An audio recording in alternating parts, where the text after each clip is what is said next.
As you all remember, one of the episodes where Babaji Maharaj discovers the first samskara. He says, if you remove the first samskara that we all share in common, the base on which rest of the samskaras are just lingering will collapse. So, what is that first samskara? How does it get removed from our system?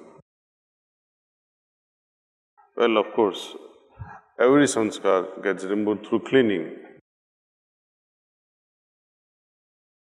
And that is why, over a period of time, as you develop more and more faith, and we practice with dedication, a sort of courage develops and fear seems to die away. This is also confirmed by Lord Rama when he's giving gyan to one of his devotees. When he was asked, what is the greatest boon? He said, it is being fearless, being abhay. In Sahaj Marg, in our day-to-day life, despite of this daily cleaning by individuals, by having individual sittings through preceptors, attending group satsangs, it serves a great purpose of removing samskaras which gets accumulated at different layers of our consciousness.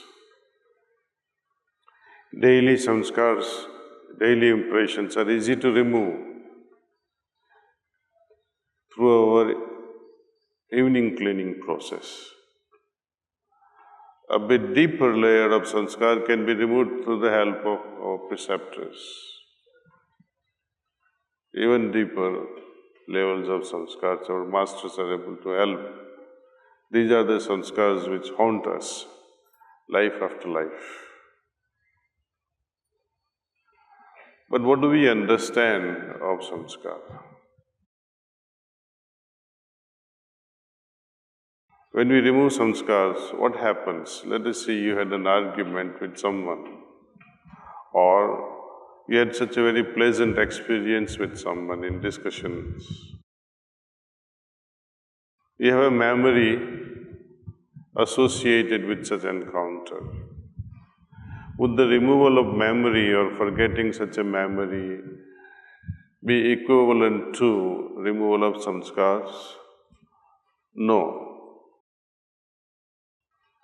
It is only when I am able to forgive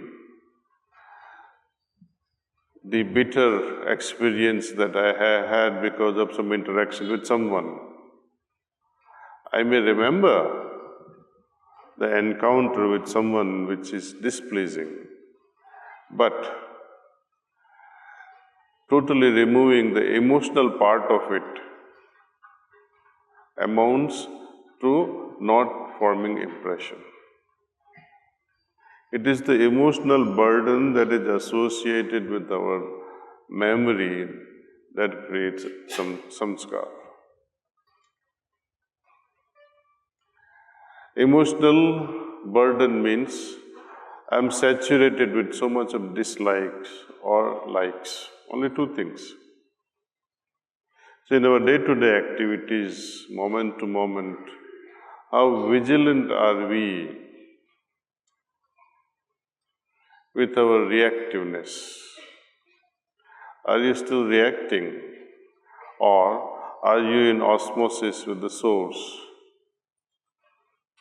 We have so many ways of reducing this burden, diffusing how we avoid forming samskaras. One of them is constant remembrance.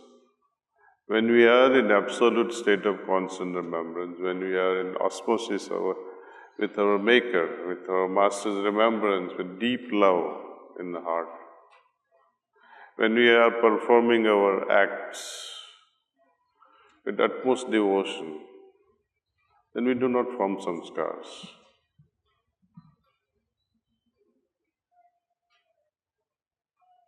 Another method that was given few years back was this now and then using Sankalpa, that everything around me is absorbed in godly remembrance. I like to add one more Sankalpa to this Sankalpa, that while we are in the office or at home, traveling via flight or via train or walking around, doesn't matter, wherever we are, think that everything surrounding us is absorbed in godly remembrance, and that all are in osmosis with the Source, developing increased peacefulness and moderation.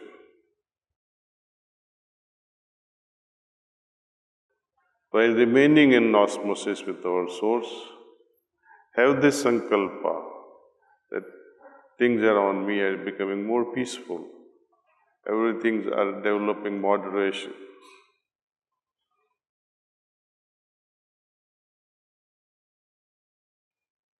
In very short time, we'll come to a stage where we will not have to do daily cleaning.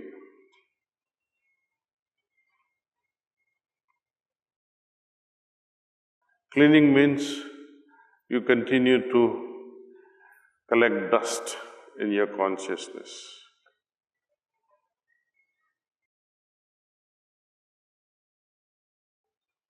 By creating a veil around us, we are preventing all these things to settle in our heart.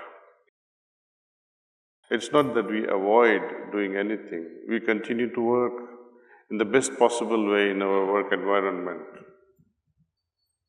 with increased efficiency. In fact, when we are in osmosis with God, our actions tend to become perfect, more and more efficient. You'll start enjoying the work. Work will no longer remain a burden. A lot of people say they like to retire. But I am of a belief that all your spiritual wealth, all your spiritual accumulations can be exercised best in the working environment in the material world. Material world, the family life gives us challenges, and against these challenges, we use our spiritual wealth. We test out our abilities, our spiritual genius, if you like to call it. It is put to test. And like anything else, anything put to test only becomes better and better. Only cowards, they'll give up such challenges. Sahaj Marg is to face such challenges with bold heart, having confidence in Master that yes, I may not have confidence, but he is there to support in all my activities. So with this little heartfelt, I would say, I would not like to call it anything else, but I like to share this inner feelings of my heart to come to very essence of Sahaj Marg, that whatever is stopping us, it's samskars, and we should be vigilant about how to not form the samskars. That is the first step. Otherwise, all throughout the life, if you go on cleaning, it will be disappointment. Babuji wrote one letter to one Abhyasi who was boasting some things, I don't know what. He was praising himself, Sahab, मैं तो बहुत दिल से साधना कर रहा हूँ 15 साल से 20 साल से. I'm practicing with a lot of dedications for last 15-20 years. I'm very regular in my practice, etc., etc., But Babuji had his own wisdom. He says, I'm sorry to say that you are still practicing. By now, you should have come to the source. You should have arrived at goal. But it is unfortunate that even after 15-20 years of practice, you are still struggling. So I think we should take this to our heart and say, yes, Babuji.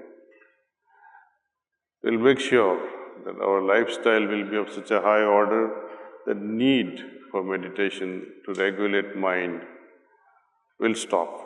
Need to remove the dust will stop because I don't invite or form any more samskaras. The next stage will automatically open up where we'll help others, whether they are abhyasis or not.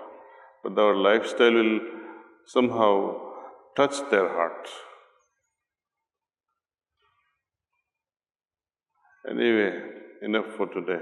Thank you.